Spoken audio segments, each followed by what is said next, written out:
So what are they going to say about Dmitry Bivol now? What are they going to say about him? I feel like, now don't get me wrong, I don't want to come out and seem as though the dude had a bunch of haters. I don't want to come out and say as though he was some, incredibly underrated fighter. Everybody was talking about him like he was a bum and he came out and he scored some super upset, right? That isn't the case at all. This isn't Buster Douglas, Mike Tyson, right? We're not we're not going out there and saying those types of things. But let's be honest with each other.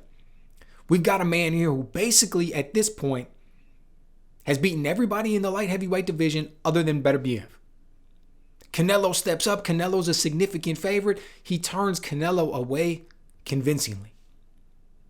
Goes into this fight with Zurdo. And there's a lot of people, honestly, just not giving him his credit. There's a lot of people looking at him and thinking maybe that Canelo was overrated, right? He beats Canelo. It's not an opportunity to praise Bivol and what he's done. It's an opportunity for the Canelo haters to come out and say that Canelo's always been overrated. He was in over his head. Guys were laying down. People, he was cherry picking his fights in the past. He wasn't that good. Bivol wasn't really all that great for beating him. Bivol wasn't really doing anything special. He just happened to be, the bigger, stronger guy. He caught Canelo on a bad night. It is what it is. There was and that's not what everybody was saying, but there was a certain crowd that was coming out there and saying things like that. Okay, I get it. Right? Sometimes that happens. We've seen that happen in the past. We've seen a lot of guys become overrated because of certain wins, right? We've seen a lot of guys who've caught fighters at the end of their career, caught guys in a weight drain situation, made the most of their situation look great, got a name on their resume, but for everybody who was really paying attention and for everybody who really knew, it wasn't quite the win that it seemed. Right? It wasn't quite, it was building a guy up more than it necessarily needed to be. There's like a template in boxing. There is a system that promoters follow on. One of the things is that when you got a young guy who's coming up, man, he's young, he's hungry, he's a beast, he looks like he's going to be somebody special. You match him up against an older guy. You match him up against a former world champion who's on the decline, right? Because hopefully it does two things for you. Number one, it gets your young guy experience. Number two, it gets your young guy a win from a former world champion. Gets a former world champion on his resume, right? All kinds of credibility, not only with the fans, but with the ranking organizations, kind of set things up. So it's a template that we follow. So maybe you were thinking along those lines, you can be forgiven for that. But here's my thing. Bivol isn't overrated. Bivol's legit. Bivol's the real deal. Bivol's going to come out there and he's going to give anybody in the world at 175 pounds problems. I'm convinced now, fully.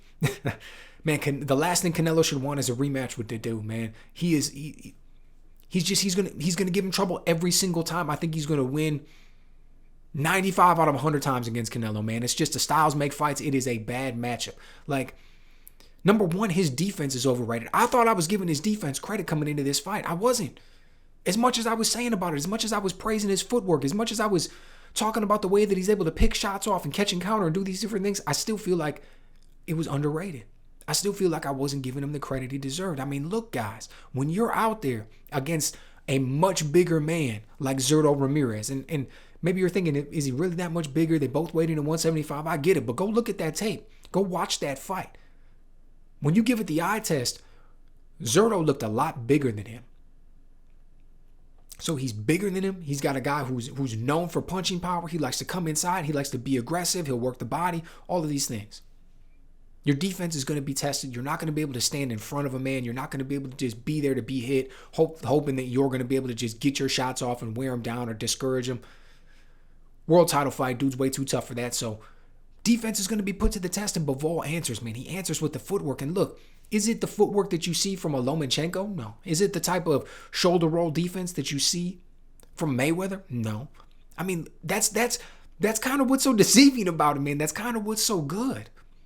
He's out there, and for all practical purposes, he appears to be standing in front of his opponent. But we know that if you stand in front of Zurdo, man, you're going to get lit up.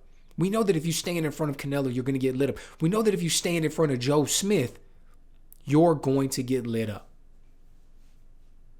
And that's not what he does. It only seems that way. He seems like he's there, but he's not. I said Zurdo was going to find this dude hard to hit. He was going to search for him, and he wasn't going to be there. He was going to shoot his shots. He was going to think they were going to land. These were going to be shots that landed against every other guy that he had been in the ring with, but they weren't going to land against Bivol. He was going to find him hard to find. That's exactly what you saw. You'd press, all of a sudden he'd disappear and just take that space back. You kind of wait for him a little bit. He'd come forward, but he'd be feinting. He'd be pressing. He'd be looking like he was there. All of a sudden, he'd dart in with 3 or 4 straight shots, hard right hand, maybe 1 or 2 of them connect, cuts off on a slight little angle, backs out. Ramirez would press forward. He'd take a slight angle, right? Get his left foot to the outside in that orthodox southpaw matchup. He'd get his outside foot or his lead foot to the outside. He'd slip a nice little angle, and then he'd actually follow Zurdo.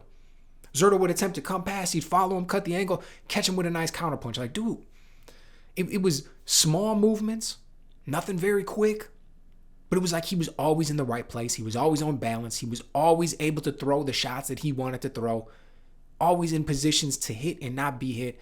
Great performance by Bivol, man. Great performance. And then you look at the way he picked shots off. Like sometimes he was slipping underneath shots. Sometimes he was picking them off with his gloves. You know, Zurdo would come forward and try and land big things. And he wouldn't just go behind a high guard and be passive. Right? A lot of times you see guys who will go with these high guards and they do what I refer to as a passive defense, in the sense that they'll kind of shell up a little bit to get their elbows closer to their waist. They'll bring those hands up high, tuck that chin in, and they'll attempt to pick off as many shots as they can, basically remaining in this position, maybe moving a little bit here and there. He doesn't do that. You know, he puts his hands up, but from this position, he then moves his hands well. He then slips more to the side. He then does little other things that make it that much more difficult and add that degree of complexity. Add those nuances that separate him from everybody else who does that same old thing. Right? Because everybody else is guys that Ramirez ran through. Didn't run through Bivol. Got beat significantly, beat decisively. What was it? 2 judges had at 118, 111? It was a beating, man. It was a beating. So look, the question at this point becomes, does he get the rematch with Canelo? Or I shouldn't even say it. That's the wrong way to phrase it. Does he get the rematch with Canelo? Does this dude decide to take the rematch with Canelo? Or does he go and fight Beterbiev for unification? Right? Beterbiev has, 3 belts. Bivol's got 1. Not even thinking about the belts. If you just want to talk about, we need to decide who is the undisputed man at 175 pounds, you know we need to see these 2 guys fight.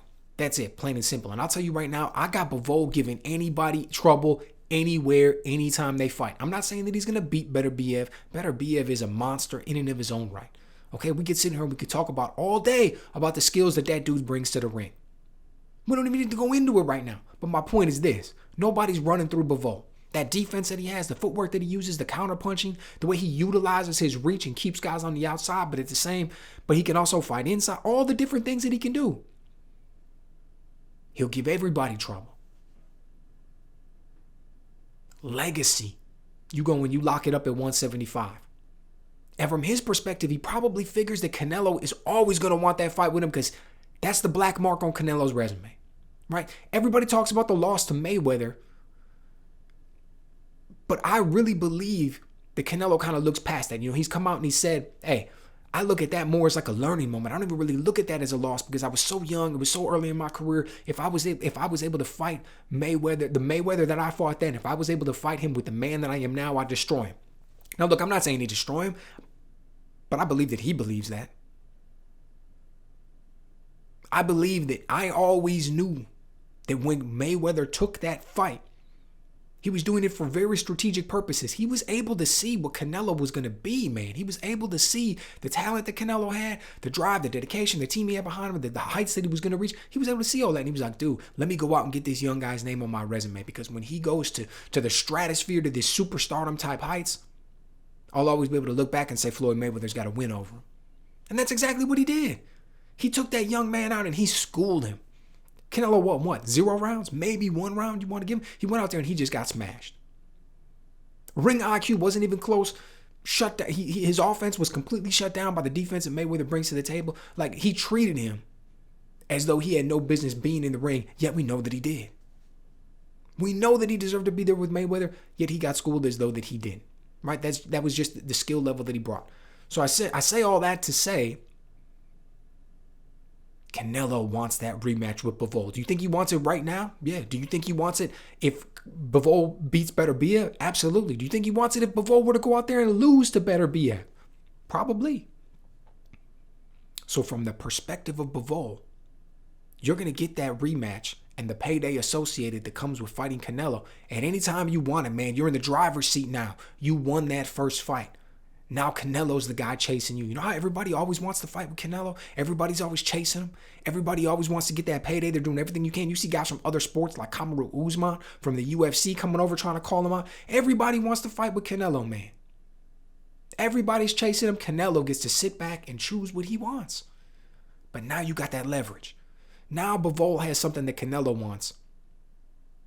And that's part of his legacy, man. He wants that win back. He wants to be able to say that he defeated the man who beat him.